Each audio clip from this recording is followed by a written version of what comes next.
Okay, welcome to Gen X Medic. Here we are again.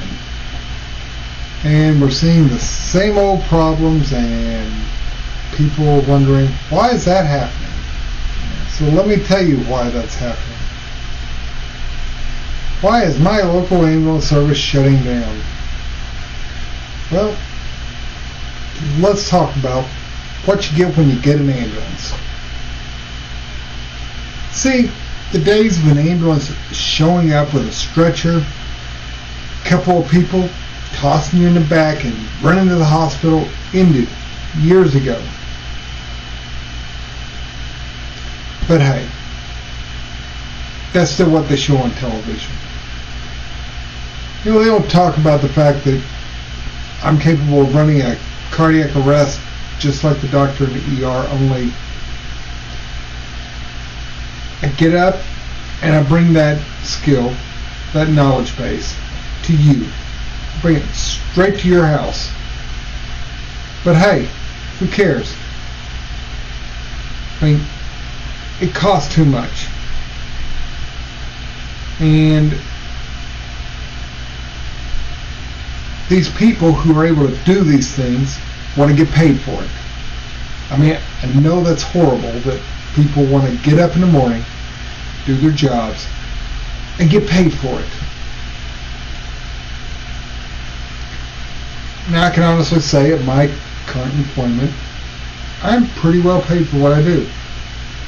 Honestly, the best I've ever been paid. I'm very happy.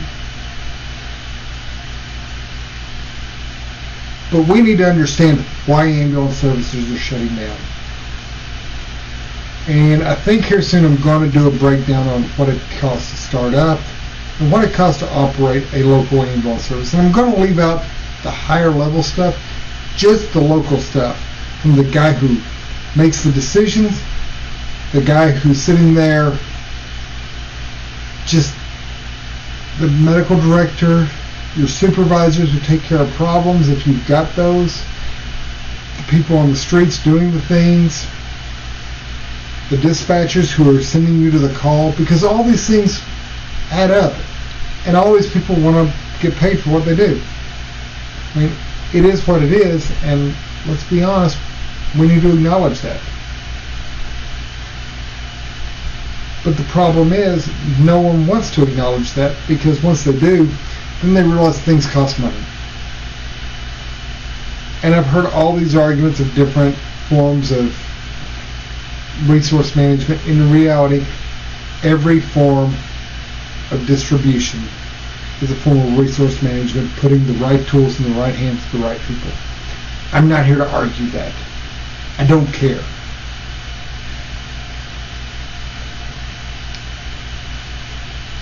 Fire-based, third service, private, it doesn't matter. You're hiring someone to do a job.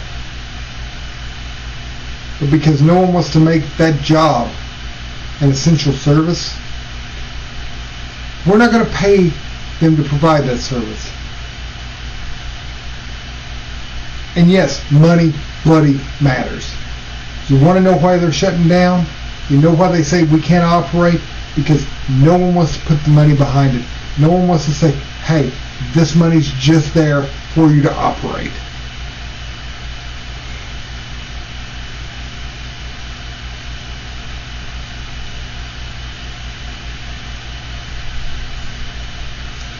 An average ambulance costs at least $150 to $200 an hour to operate. That covers the salary of the people on it. That covers the cost of the dispatchers to send you to the call. A lot of places they're doing emergency medical dispatch on top of that.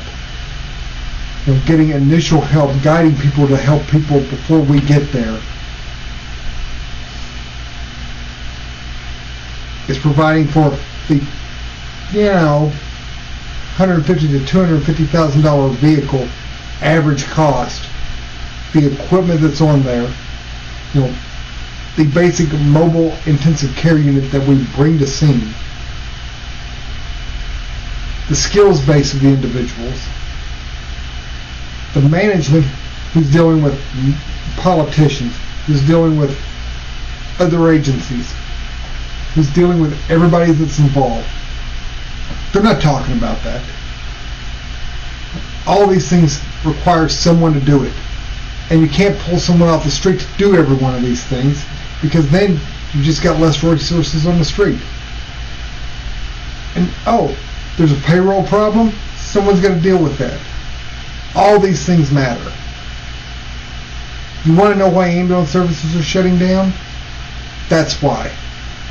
It's not because of some big conspiracy, it's because no one wants to say, hey, you know what? These folks provide a major resource to our community. There's no EMS version of the ISO rating, which the ISO rating is the dirty little secret of why communities invest so much in fire departments. Because it lowers your home insurance. Hey, I'm glad I've got a decent ISO rating where I live. But in the end, we need to start looking at what can we provide, how can we make it better, and hey, we need to fund this. You want to know why an ambulance bill costs so much? Because you don't fund it. And hey, billing doesn't work how you think it does, because just because you get billed something doesn't mean that's what gets paid. Sorry, no ambulance service is making $8,000 per call.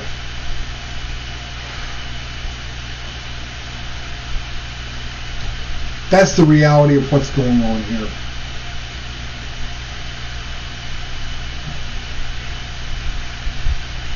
You want to fix things? Realize it's going to cost actual money. It's going to cost things that you're not going to like.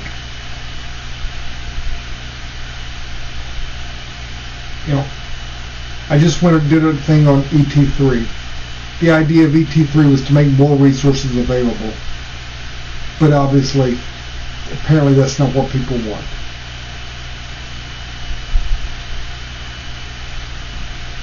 We have a paramedic shortage.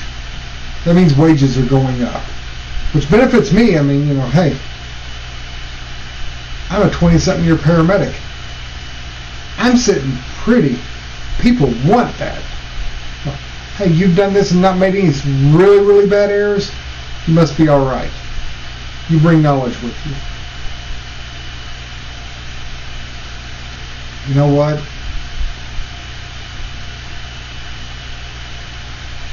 But these agencies still have the same budget they had beforehand. That money's got to come from somewhere. Let's make our ambulances last a little longer. Well, then they start breaking down more. Let's hold off on buying this new equipment that would be really useful in saving people's lives, because we've got to pay people more.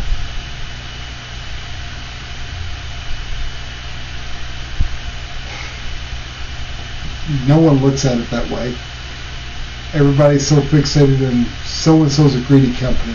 So-and-so's just fleecing the taxpayers. No. In the end, it doesn't matter what you do. The money's got to come from somewhere. The resources to do these things have to come from somewhere. And by the way, if these monitor companies, by the way, that's one of the biggest costs of the ambulance is your cardiac monitor and your stretcher. Those are the two biggest things right off the bat that cost.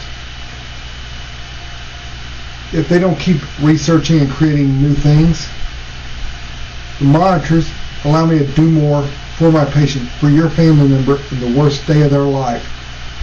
They give me more tools to make them live. Those stretchers, they're getting better and better at not hurting you. Guess what? The less likely they are to hurt somebody, the more people we can recruit, the better we can recruit. Because if someone can't physically do the job, it doesn't matter how smart they are, we can't use them. You want to fix things, you want to make it better, ask why you don't have money going from your tax base to your ambulance service. why your ambulance service isn't dedicated. I'm a firm believer we need dedicated paramedics and EMTs who just want to be paramedics and EMTs. They want to get out there, they want to do the job. They don't care about anything but getting the job done right. They need to be paid well enough that in the end, it doesn't matter. They're able to support their family. They're able to get the help they want. They can take the time off they need to get their minds right. Because guess what? I don't care. Anyone who says that the crap we see doesn't bother them is a liar, and they're dangerous.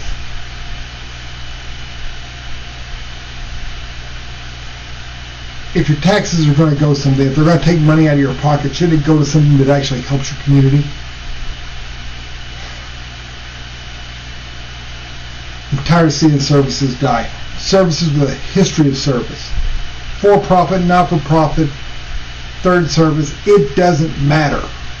It doesn't matter because those agencies, every one of them, was founded to help people.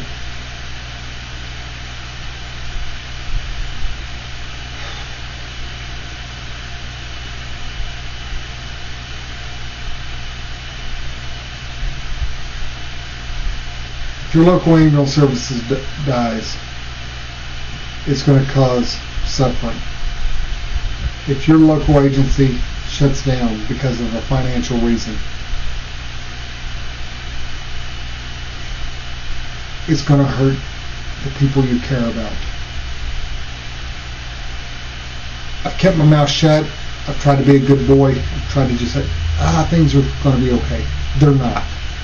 They're not going to be okay until we acknowledge that things need to change. And EMS needs to be considered an essential service provided in the community, either by dedicated paramedics and dedicated EMTs, period. No other option. I don't care where you get them, private, third service, or firefighter service that's based off of providing EMS. But that's what has to happen. And until we accept that, we're screwing up.